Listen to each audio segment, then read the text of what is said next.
अस्सलाम वालेकुम। और लास्ट जो है वीडियो में हमने ये सीखा था कि किस तरह से हम अपना जो है लेक्चर वन जो है वो हमने एक फाइल बनाई थी, वो फोल्डर के अंदर उसको रखा था और गूगल क्रोम के अंदर हमने उसको ओपन करके देखा था उसके आउटपुट को। सो आज हम यही से ही कंटिन्यू करेंगे। सो अगर आपने पिछली वीडियोस नहीं देखी तो ये बेसिकली फोर्थ वीडियो है, आप इससे पहले वाली वीडियोस देखें तो ताकि ये आपको फर्दर इजीली समझ आ सके।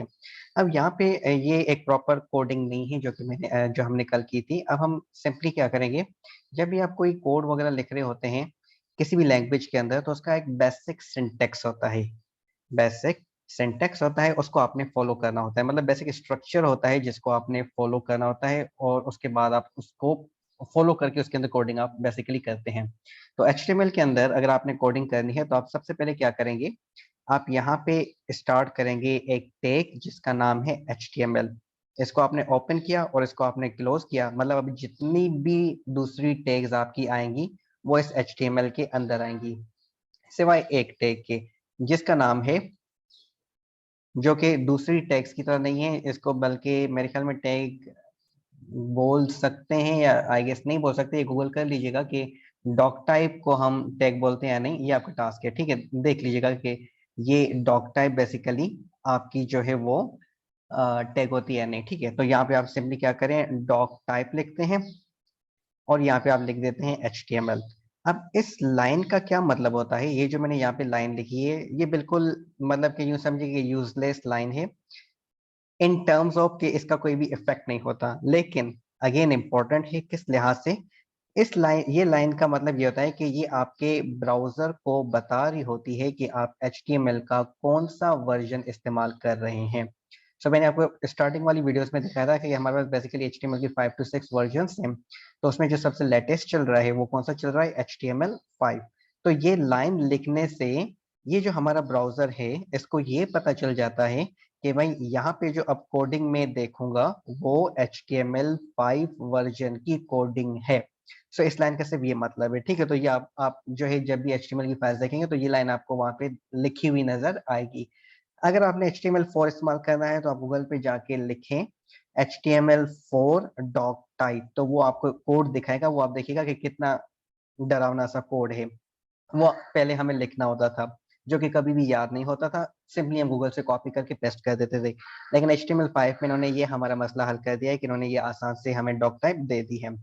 ठीक है, इसके अलावा तकरीबन जितनी भी टैग्स आपकी होंगी वो किसके अंदर आएंगी, HTML के अंदर आएंगी। ठीक है, और यहाँ पे मैंने क्या किया है, स्पेस दिया है। ये स्पेस मैंने कैसे दिया, आपके कीबोर्ड में एक बटन होता है जिसका नाम है टैब, कैप्स लॉक के ऊपर होता है, इसको आप जब क्लिक करेंगे तो ये स्पेस आपके पास आ जाती है और इसको हम बेसिकली बोलते हैं इंडेंटेशन।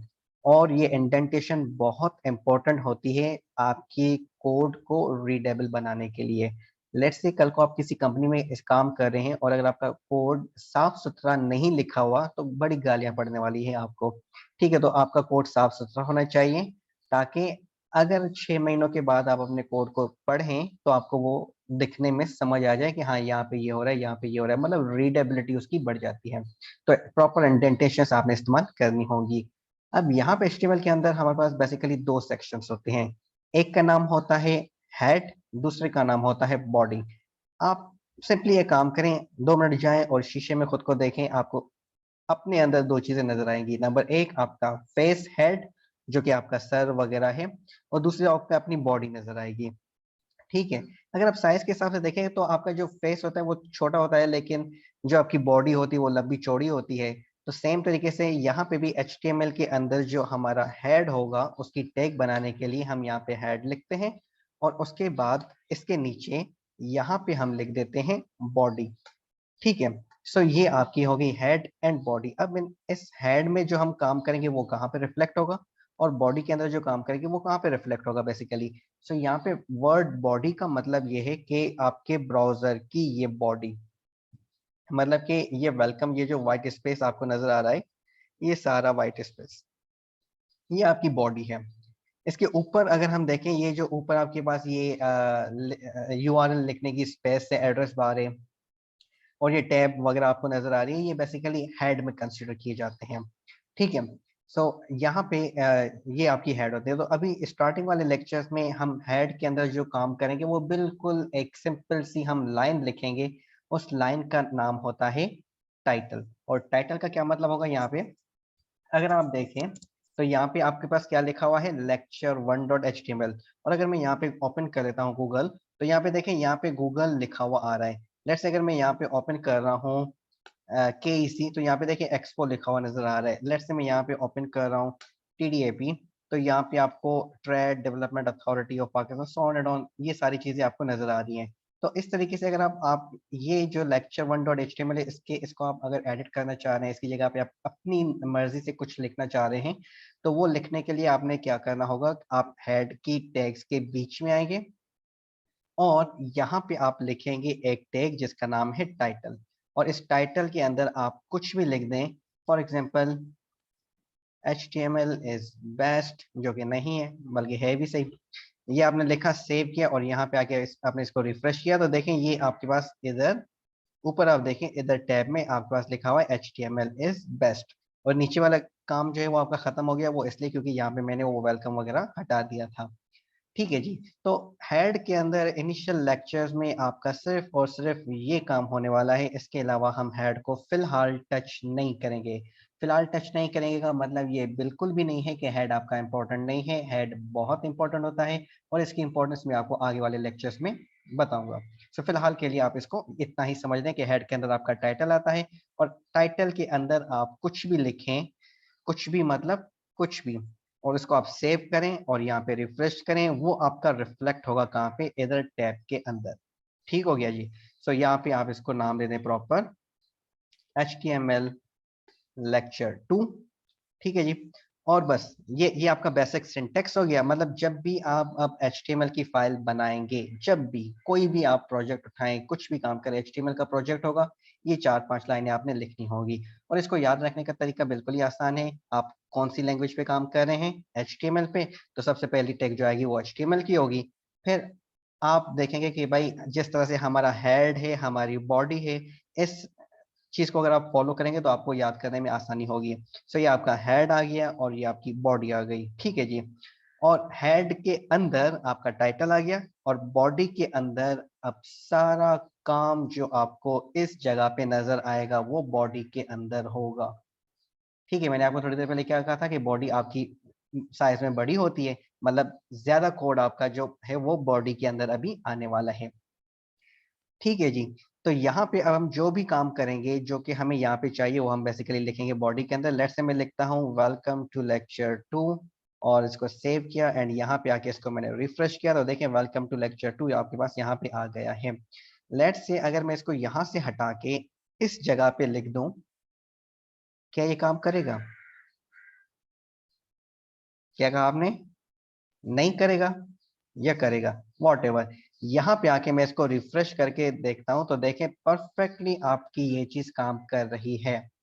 अब आप यहाँ पे थोड़े बहुत कंफ्यूज हो रहे होंगे कि भाई HTML में मैंने अभी आपको कहा कि ये चीज हमें हमेशा बॉडी के अंदर लिखनी होती है, और जब मैं इसको नीचे लिख रहा हूँ तो भी काम कर रही है। तो इन रूल्स को अगर हम फॉलो नहीं करें तो क्या फर्क पड़ता है? तो इसका सिंपल सा आंसर ये है कि नंबर फर्स्ट थिंग मैंने आपको स्टार्टिंग में बताई थी कि भाई आपकी HTML जो है वो प्रोग्रामिंग लैंग्वेज नहीं है। सॉरी। सो प्रोग्रामिंग लैंग्वेज नहीं होने का मतलब ये होता है कि अगर आप इसके रूल्स को प्रॉपर वे में फॉलो नहीं भी अगर करेंगे तो भी चल जाएगी। मतलब कोई एरर वगैरह की चीज आपके पास नहीं आने वाली। जबकि अगर आप एक प्रॉपर प्रोग्रामिंग लैंग्वेज के अंदर आप अगर माइनर सेमीकोलन की भी मिस्टेक करेंगे तो प्रोग्रामिंग लैंग्वेज आपको गले से पकड़ के खड़ी हो जाएगी कि भाई ये आपने क्या हरकत की है, हम आपको आपके कोड को नहीं चला रहे, काइंडली इसको पहले ठीक करें और फिर जो है आप इसको एग्जीक्यूट करें। मतलब वहां पे आपके पास एरर्स आ जाएंगे, और उन एरर्स को हम बेसिकली उस टाइम पे बताऊंगा कि क्या कहते हैं, फिलहाल रहने दें। ठीक है जी। सो ये जो चीज हो रही है ये इसलिए हो रही है क्योंकि प्रोग्रामिंग लैंग्वेज HTML आपकी नहीं है, जिसकी वजह से आपके पास एरर्स नहीं आ रहे। ठीक है जी। तो आपका काम तो हो जाएगा, लेकिन ये अनप्रोफेशनलिज्म होता है। और जब गूगल उसको आई मीन ब्राउजर जब उसको देखेगा तो वो एक बैड इम्पैक्ट उस पर पड़ता है। मतलब रिकमेंडेड बिल्कुल भी नहीं है। सो रिकमेंडेड वे क्या है कि आप उसको प्रॉपर अपनी जगह पे इस्तेमाल करें। ठीक है जी। अब मैं चाहता हूँ कि ये जो वेलकम टू लेक्चर 2 लिखा हुआ है, ये मेरा हेडिंग के अंदर कन्वर्ट हो जाए। सो हेडिंग में कन्वर्ट करने के लिए हम सिंपली यहाँ पे क्या करेंगे, इसकी स्टार्टिंग में H1 मैंने यहाँ पे लिखा, और यहाँ पे जहां तक मैं इसका इफेक्ट चाहता हूँ, यहाँ तक इसको मैंने सेव किया और यहाँ पे आके मैंने इसको रिफ्रेश किया। तो देखें ये आपका हेडिंग 1 के अंदर कन्वर्ट हो चुका है। और यहाँ पे लेट से मैं लिखता हूँ एन अदर सैंपल टेक्स्ट। और अब अगर मैं यहाँ पे आके इसको रिफ्रेश करूँ, तो देखें वेलकम टू लेक्चर 2 यहाँ पे लिखा हुआ है और एन अदर सैंपल टेक्स्ट यहाँ पे लिखा हुआ है। अगर आप देखें तो वेलकम टू लेक्चर 2 जो आपका लिखा हुआ है वो एक हेडिंग की फॉर्मेट में लिखा हुआ है, जबकि एन अदर सैंपल टेक्स्ट वो सिंपल टेक्स्ट की फॉर्मेट में लिखा हुआ है। लेट्स से अगर मैंने यहाँ पे H1 को ओपन तो किया है, लेकिन यहाँ पे मैं इसको क्लोज करना भूल गया, let's say being a human हम ये चीज करते हैं, तो क्या फर्क पड़ेगा इसके अंदर। इसको मैं यहाँ पे H1 लिख देता हूँ और सेव किया, तो आपके ख्याल में क्या होगा, एरर आएगा। सो मैंने आपको थोड़ी देर पहले क्या बताया था कि HTML के अंदर एरर्स नहीं आते, तो ये भी आपका परफेक्टली चल जाएगा। लेकिन मसला क्या होगा कि आपका जो अनदर सैंपल टेक्स्ट है, जो कि थोड़ी देर पहले सिंपल टेक्स्ट था, अब वो भी हेडिंग के अंदर कन्वर्ट हो गया। सो इस इन चीजों से हमें पता चल रहा होता है कि भाई हमारे कोड में कोई ना कोई मसला है। जिस तरह से हम चीज चाह रहे होते हैं उस तरह से अगर वो रिफ्लेक्ट नहीं हो, आप फौरन से समझ जाए कि यहाँ पे कोई ना कोई मसला है। ठीक है जी। तो यहाँ पे मैं वापस अपने H1 को क्लोज कर रहा हूँ, और अब अगर मैं यहाँ पे आगे इसको रिफ्रेश करूँ तो आप देखिएगा कि ये वापस जिस तरह से मैं चाहता था वैसे आ गया है। ठीक है जी। सो ये था कि अगर आप ओपन करें और क्लोज नहीं करें तो इस तरह के मसले आपके सामने फेस होंगे, तो आप फौरन से समझ जाएंगे क्या मसला हो सकता है। और यहाँ पे जो मैं इस टेक्स्ट को इसके बीच में रख रहा हूँ, दैट मीन्स के H1 का जो इफेक्ट है, जो कि वो टेक्स्ट को बोल्ड एंड बड़ा कर रहा है, वो सिर्फ पर्टिकुलर ये वाला टेक्स्ट हो, इसके अलावा और टेक्स्ट नहीं हो। ठीक है, तो इसलिए हम उनके बीच में उनको रख रहे होते हैं। अब हमारे पास हेडिंग्स कितनी तरह की होती हैं, हमारे पास बेसिकली हेडिंग्स होती हैं 6 तरह की। कौन कौन सी। H1 है, इसको ही मैं कॉपी करके पेस्ट कर रहा हूँ, कॉपी पेस्ट तकरीबन 6 टाइम्स मैंने किया। यहाँ पे मैं इसको कर रहा हूँ 2, और यहाँ पे देखिए मेरे पास यहाँ पे प्लगइन्स लगी हुई हैं जिसकी वजह से ऑटोमेटिकली ये भी 2 में कन्वर्ट हो रहा है, लेकिन आपका ये 2 में कन्वर्ट नहीं हो रहा होगा, इसके लिए आपको एक्सटेंशन वगैरह विजुअल स्टूडियो कोड की लगानी होती है। और उसके बाद हमारे पास यहाँ पे होती है H3, H4, H5 and H6। H7 हमारे पास टैग नहीं होती, और देखिए यहाँ पे टैग में कन्वर्ट भी नहीं हुआ। अब इनका क्या इफेक्ट होगा। सो ये मैंने लिखने के बाद इसको सेव किया और यहाँ पे आके मैंने इसको रिफ्रेश किया, तो देखें ये आपके पास 6 हेडिंग्स आ गई हैं। फर्स्ट हेडिंग क्या कर रही है, वो क्या मतलब सारी हेडिंग्स एक तो बोल्ड कर रही हैं और टेक्स्ट की साइज को बड़ा कर रही हैं। सो सबसे ज्यादा जो बड़ी आपकी हेडिंग होती है वो हेडिंग 1 होती है, और सबसे जो छोटी हेडिंग होती है वो हेडिंग 6 होती है। अब कैसे पता चलेगा कि भाई कौन सी हेडिंग कब इस्तेमाल करनी है, तो आपकी रिक्वायरमेंट के अकॉर्डिंग आपको जिस साइज का टेक्स्ट चाहिए होगा, वो आपको जिस हेडिंग में अचीव हो वो आप लगा देंगे। लेट्स से कि आपने H1 लगा दी और आप कह रहे हैं कि यार टेक्स्ट बहुत बड़ा आ रहा है, आप उसको थोड़ा सा छोटा करना चाह रहे हैं, तो आप H2 लगा दें। और अगर आपका H2 पे वो परफेक्ट रुक रहा है तो ठीक ही, नहीं तो आप H3 लगा दें। सो ऑन एंड ऑन ऐसे आप ट्राई करके जो आपकी रिक्वायरमेंट्स के हिसाब से फिक्स हो उसको आप इस्तेमाल करें। उसके बाद अगर हमें यहाँ पे टेक्स्ट लिखना होता है, जैसे दिस इज डमी टेक्स्ट, तो ये कभी भी रिकमेंडेड नहीं होता कि आप अपने टेक्स्ट को इस तरह से लिखें। हालांकि अगर मैं रिफ्रेश करूंगा तो ये दिस इज डमी टेक्स्ट आ जाएगा, लेकिन ये रिकमेंडेड नहीं होता। अगर आपने इस तरह से कोई भी टेक्स्ट लिखना है तो आप इसको, हमारे पास एक टैग है जिसका नाम है पी, इस टैग के अंदर हमें ये चीज रखनी होती है। और पी का मतलब क्या होता है, simply P stands for paragraph. ठीक है, सो इसका इफेक्ट आपको कुछ भी एज सच कोई नजर नहीं आने वाला, लेकिन आप अगर यहाँ पे देखेंगे तो आपका जो है अब वो एक प्रॉपर रूल्स फॉलो के तहत आपका ये जो है वो काम हो रहा है। तो आपने ये टेक्स्ट मतलब किसी न किसी टैग के अंदर लिखना लाजमी होता है। अगर नहीं लिखेंगे कोई फर्क नहीं पड़ेगा, लेकिन रिकमेंडेड ये होता है कि आप इसको प्रॉपर रूल्स को फॉलो करें। ठीक है जी। सो हेडिंग्स भी हमने कवर कर ली, पैराग्राफ भी हमने कवर कर लिया। उसके बाद हम आते हैं कि भाई लेट्स से यहाँ पे मेरे पास टेक्स्ट थोड़ा ज्यादा है, जैसे for example this is Demi text. उसके अलावा मैं यहाँ पे कुछ और लिख देता हूँ, this is an other text. ठीक है जी, ये हमारा दूसरा टेक्स्ट आ गया। अब मैं इसको यहाँ पे रिफ्रेश कर रहा हूँ, रिफ्रेश करने के बाद देखें ये दिस इज डेमी टेक्स्ट और दिस इज अनदर टेक्स्ट है, ये दोनों एक ही लाइन में आ रहे हैं। और मैं चाहता हूँ कि ये जो दिस इज डेमी टेक्स्ट है, फुल स्टॉप के बाद ये जो मेरी लाइन है ये नीचे आ जाए, यहाँ पे नहीं आए। तो उसके लिए मैं यहाँ पे सिंपली क्या करूंगा, हमारे पास एक टैग होती है जिसका नाम है BR। So BR stands for break line. ठीक है जी। सो BR लगा, और BR देखें आपकी क्या है, सिंगल टैग है। बाकी जितनी भी यहाँ पे टैग इस्तेमाल हुई हैं वो देखें सारी की सारी पेयर टैग है, सिर्फ और सिर्फ BR जो टैग है आपकी वो सिंगल टैग है। सो ये BR टैग लगाने के बाद इस जगह पे डॉट के बाद ये क्या करेगा, HTML इस लाइन को यहाँ पे ब्रेक कर देगा और दिस इज अनदर टेक्स्ट को ये नेक्स्ट लाइन में दिखा देगा, दिस इज अनदर टेक्स्ट। ठीक हो गया जी। सो इस तरीके से अगर आप चाहते हैं कि नहीं एक लाइन ब्रेक नहीं हो, दो लाइंस का आपने गैप देना है, तो आप सिंपली क्या करेंगे यहाँ पे, बिल्कुल सही, आप यहाँ पे दो दफा BR लगा देंगे, दैट्स इट। ठीक है, तो ये आपका है सिंपल सा BR का काम। अगर आपने लाइंस ब्रेक करनी है तो BR की टैग आपकी इस्तेमाल होगी। उसके बाद आते हैं कि लेट्स से कि अब आप वेब डेवलपर लेट्स से बन गए इंशाल्लाह, और आपका जो है केमिस्ट्री का टीचर वो आपसे कहता है कि यार मुझे अपनी वेबसाइट बना के दें और उस पर जो है आप केमिस्ट्री के फार्मूलाज मुझे लगा के दें एक्चुअल फॉर्मेट के अंदर।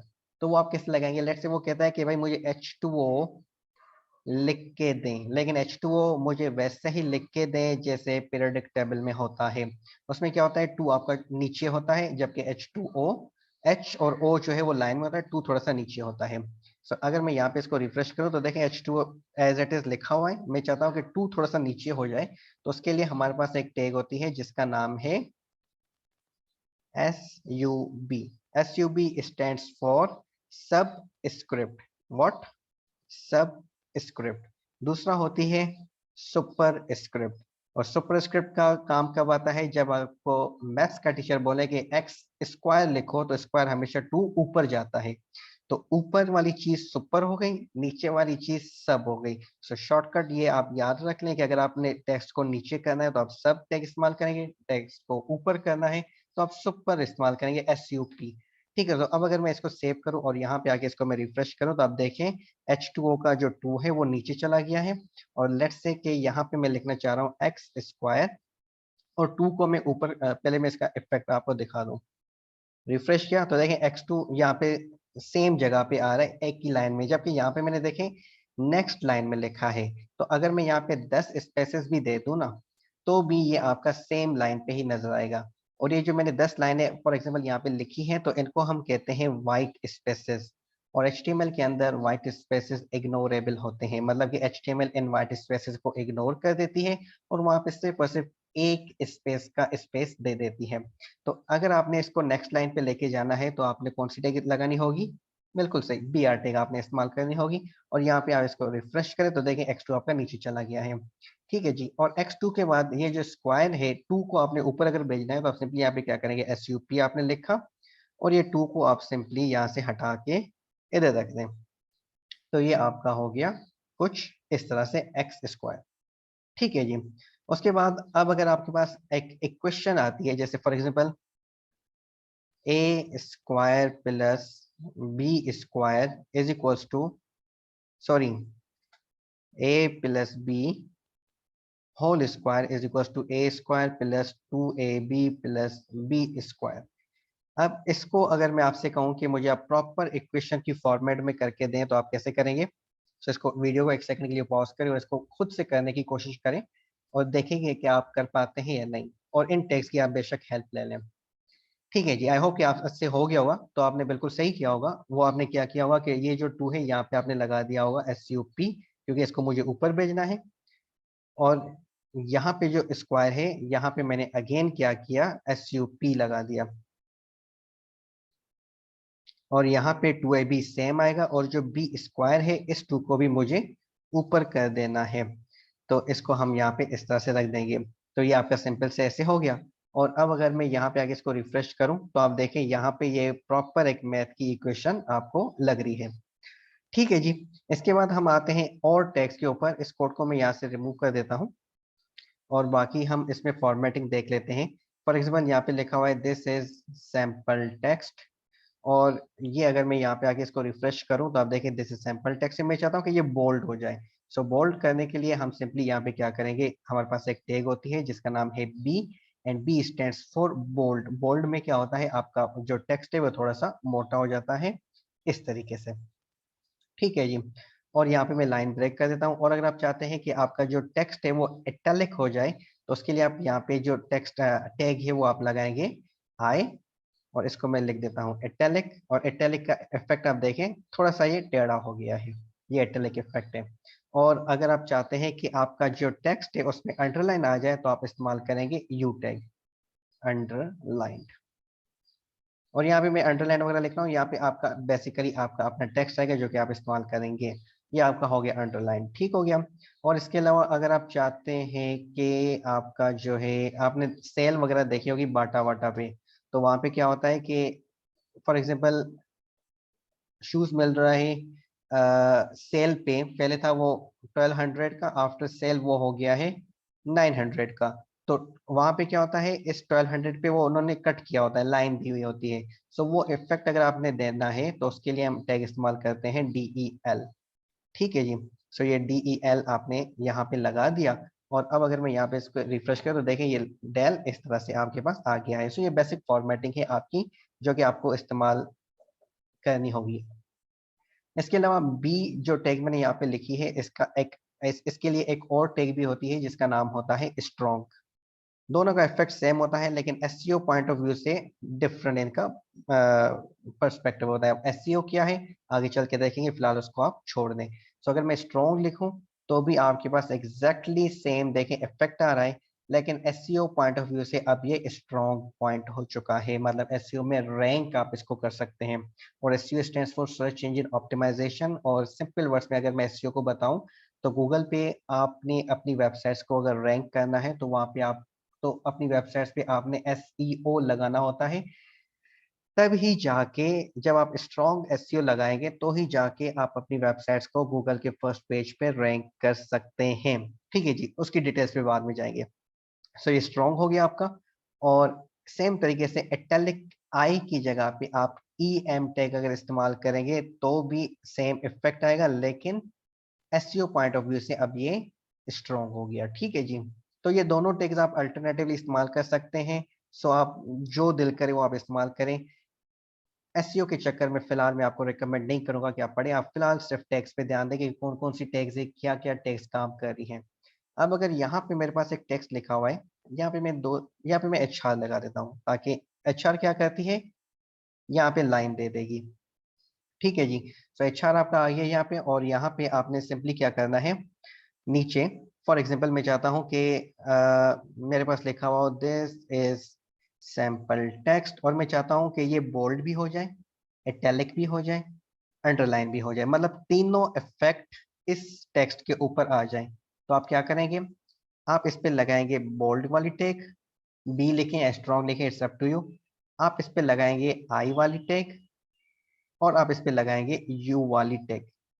देख रहे हैं ये तीनों मैंने यहाँ पे ओपन की और ये तीनों मैंने यहाँ पे क्लोज कर दी।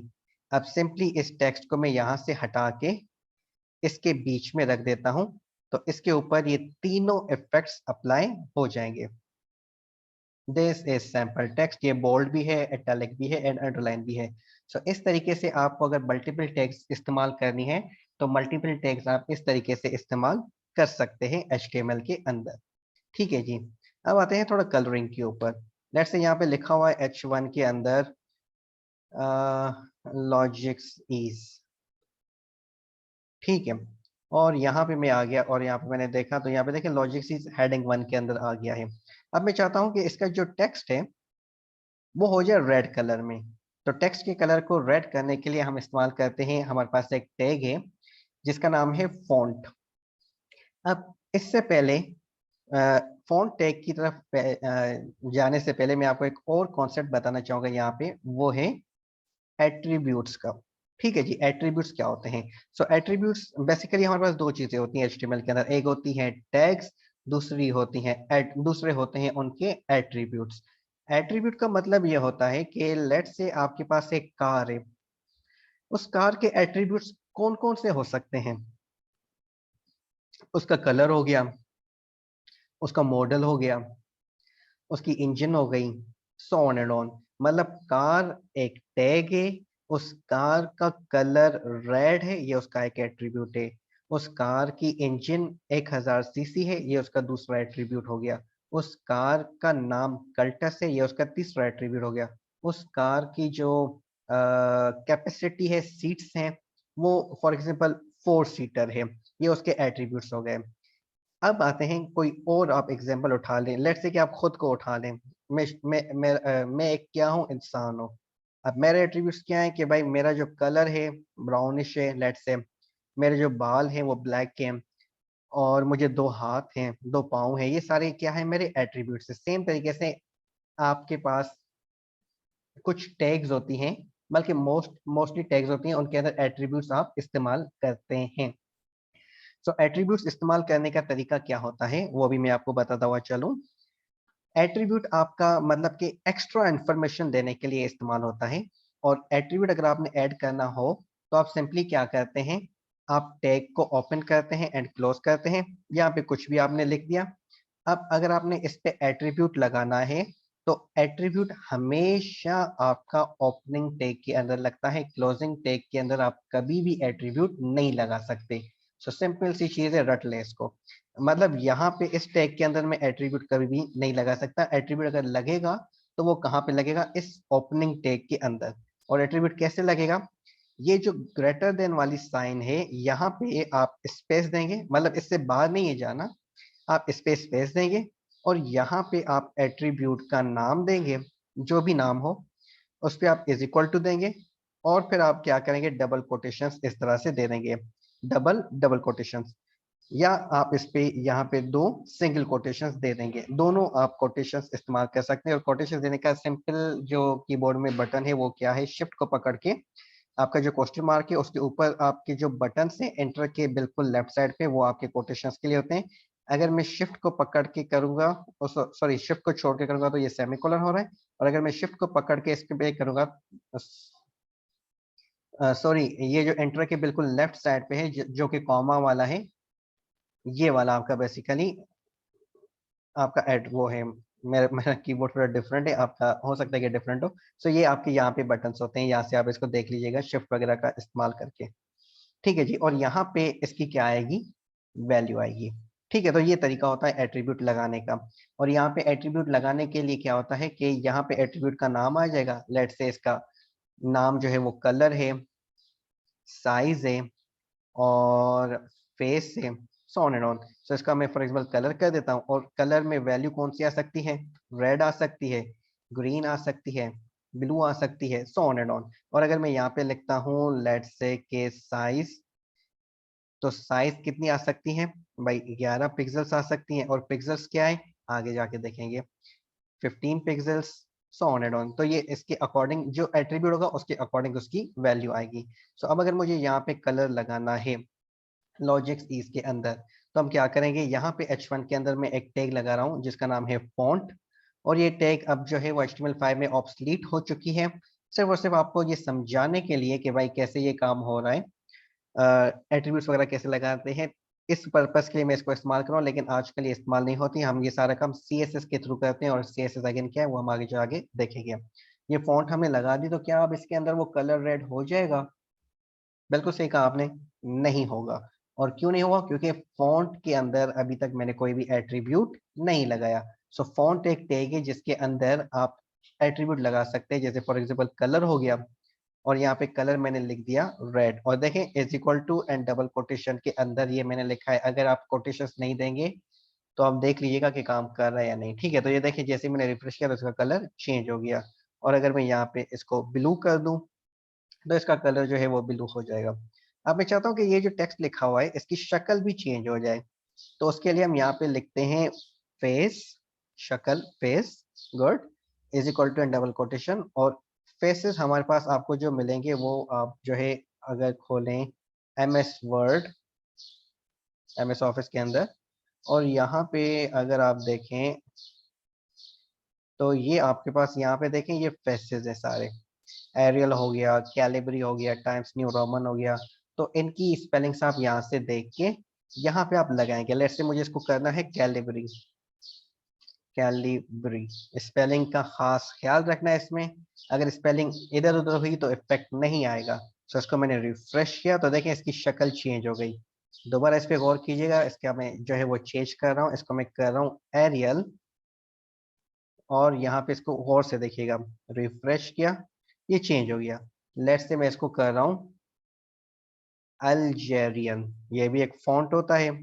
अब अगर मैं इसको रिफ्रेश करूं तो ये देखिए इस तरीके से हो गया। तो देख रहे हैं कि कैसे इसके फेसेस चेंज हो रहे हैं। तो जो आपका फेवरेट हो, जो आपको अच्छा लगे, इट्स अप टू यू। अब आपकी वेबसाइट है, जो दिल करे वो लगा ले। ठीक हो गया जी।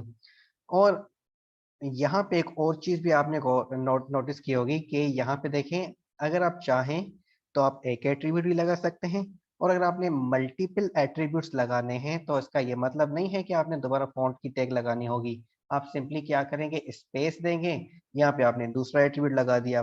अगर आपने तीसरा लगाना है तो तीसरा यहाँ पे स्पेस देंगे, तीसरा लगाएंगे, चौथा लगाएंगे, सो ऑन एंड ऑन, जितने भी आपने लगाने हैं। तो इस तरीके से आप अपने जो है वो एट्रीब्यूट्स लगा सकते हैं। उसके बाद आते हैं कि अगर आपने जो है बॉडी का जो ये जो आपका वाइट बैकग्राउंड है, इसको आप अगर चेंज करना चाह रहे हैं तो आप सिंपली यहाँ पे बॉडी के अंदर आके, और यहाँ पे जो बॉडी वाली टैग है इसके अंदर आप एक एट्रीब्यूट लगाएंगे जिसका नाम होता है बीजी कलर। ठीक है। और बीजी कलर की स्पेलिंग देखें, COLOUR नहीं है। कंप्यूटर वाले जानते हैं कि कलर की स्पेलिंग कंप्यूटर में OR होती है, OUR नहीं होती। बार अगर आप किसी दूसरी फील्ड में है तो आप COLOUR लिख सकते हैं, वो वहां पे सही होगी, लेकिन कंप्यूटर में हमारे पास प्रोग्रामिंग में कलर की स्पेलिंग होती है COLOR। ठीक है जी। और यहाँ पे आपने इसको कलर दे दिया रेड, और यहाँ पे आके मैंने इसको रिफ्रेश किया तो देखिए कंप्लीट बैकग्राउंड का कलर चेंज हो गया। इस तरीके से अगर मैं यहाँ पे लिख देता हूँ सिल्वर, और यहाँ पे आपका जो बैकग्राउंड कलर है वो सिल्वर हो गया। मतलब जो भी आप नाम लिखेंगे वो आपका यहाँ पे हो जाएगा। लेकिन लेट्स से मैं यहाँ पे स्पेलिंग गलत लिख देता हूँ, SIL, सेल, सेल कोई भी कलर नहीं होता। रिफ्रेश किया तो ये देखिए अजीब आपके पास इफेक्ट आ गया। जैसे कोई कलर होता है क्या, ABC अगर मैं लिख दूं तो देखिए सब में ब्लैक ही आ रहा है। मतलब बाय डिफॉल्ट यहाँ पे अगर आप बीजी कलर गलत लिख रहे हैं तो वो ब्लैक में कन्वर्ट हो रहा है, जो कि अगेन ट्रेडिशनल वे में काम नहीं हो रहा। तो अगर आपके पास कोई अनएक्सपेक्टेड रिजल्ट्स है, आप फौरन से समझ जाए कोई ना कोई मसला है। और अगर मैं यहाँ पे कर दूं पर्पल, पर्पल कलर होता है, स्पेलिंग भी सही है, और अगर मैं यहाँ पे रिफ्रेश करूं तो ये देखिए पर्पल कलर में कन्वर्ट हो चुका है। तो इस तरीके से आप अपने जो है इसके अंदर एट्रीब्यूट्स वगैरह लगा सकते हैं। और इसके अलावा अगर हमें, क्लास काफी लेंथी होती जा रही है, वो तो होगी, और आपने पढ़ना है सीखना है तो क्लास लेंथी का आप का जो है वो आपने टेंशन नहीं है लेना, क्योंकि कोर्स बहुत बड़ा है तो मुझे इसको जल्द से जल्द कवर करवाना है ताकि मैं भी आज़ाद हो जाऊं और आप भी आज़ाद हो जाएं। ठीक है जी, आते हैं इधर। अगर आपने यहाँ पे लिखना है this is my moving text, अगर मैं यहाँ पे आके इसको रिफ्रेश करूँ, सबसे पहले तो ये कलर में चेंज कर देता हूँ, बड़ा बकवास किस्म का कलर है ये। रिफ्रेश किया, ठीक है, कुछ बेहतर है। This is my moving text, लेकिन ये टेक्स्ट मूव तो नहीं कर रहा। अगर आपने इसको मूव करवाना है तो हमारे पास एक टैग होती है जिसका नाम है मार्क्यू।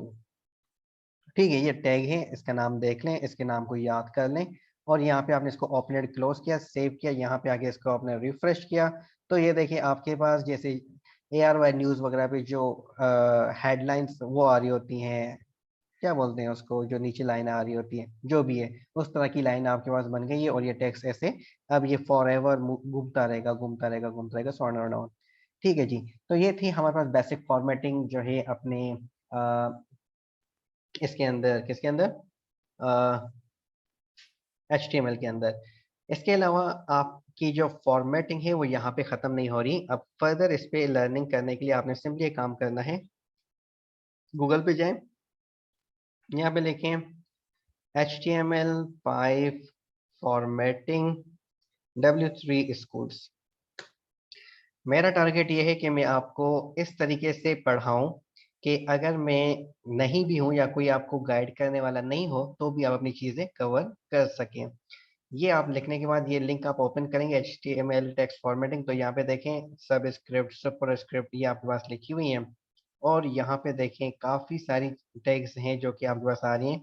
जैसे INS मैंने आपको नहीं पढ़ाई, मार्क मैंने आपको नहीं पढ़ाई, तो आप इनको इस्तेमाल करके देखें कि भाई अगर मैं मार्क लगाऊं तो क्या हो रहा है। एक्सपेरिमेंट्स करें, एक्सपेरिमेंट्स करेंगे तो ही साइंटिस्ट बनेंगे, अदरवाइज नहीं बनेंगे। और अगर आपको इनके इफेक्ट्स देखने हैं तो जैसे ये लिखा हुआ है ट्राई इट योरसेल्फ, इस पे आप क्लिक करेंगे तो यहाँ पे देखें ये जो इसने टेक्स्ट लिखा है यहाँ पे इसका इफेक्ट आ रहा है आपके पास। वापस इधर आ जाएं और यहाँ पे देखें स्ट्रॉन्ग है तो ये देखें दिस टेक्स्ट इज इम्पोर्टेंट लिखा हुआ है। इसके अलावा ये चीज़ें हमने कवर कर दी हैं। स्मॉल को आप ट्राई कीजिएगा कि स्मॉल टेक क्या करती है, मार्क क्या करती है, डेल क्या करती है वो हमने देख लिया, आईएनएस क्या करती है, सब सुपर, ये सारी हो गई हैं। इसके अलावा आपके पास कोई ऐसी चीज़ जो कि हमने नहीं की हो? कोटेशंस में क्या आ रहा है? हाँ, ये ब्लैक ब्लॉक कोट हो गया, क्यू हो गया, AWBR हो गया, एड्रेस हो गया, साइट हो गया, वीडियो हो गया। ये आपके टास्क हैं। ये आपने खुद से पढ़ने हैं और यहाँ से स्टडी करने हैं कि और देखने हैं कि ये कैसे इस पे काम हो रहा है। और ये सारी चीज़ें सीखने के बाद मैं आपको एक टास्क दूंगा जो कि हमने लास्ट उसमें देखा था। वो चीज़ आपने बनानी है। और वो चीज़ क्या थी? ये वाला एक पेज आपने बना के इसको खुद ही वेरीफाई करना है। वेरीफाई आप कैसे करेंगे कि आप देखेंगे कि जो यहाँ पे आपको नजर आ रहा है क्या एग्जैक्टली सेम कोड है या नहीं। इसको मैं स्लाइड शो में चलाने की कोशिश कर रहा हूँ, देखते हैं कि क्या ये आपको, ताकि ये विजिबल हो जाए थोड़ा सा। ये ये चीज आपने बनानी है डिट्टो कॉपी। ठीक है, जिस तरह से ये बना हुआ है एग्जैक्टली सेम चीज आपने बनानी है।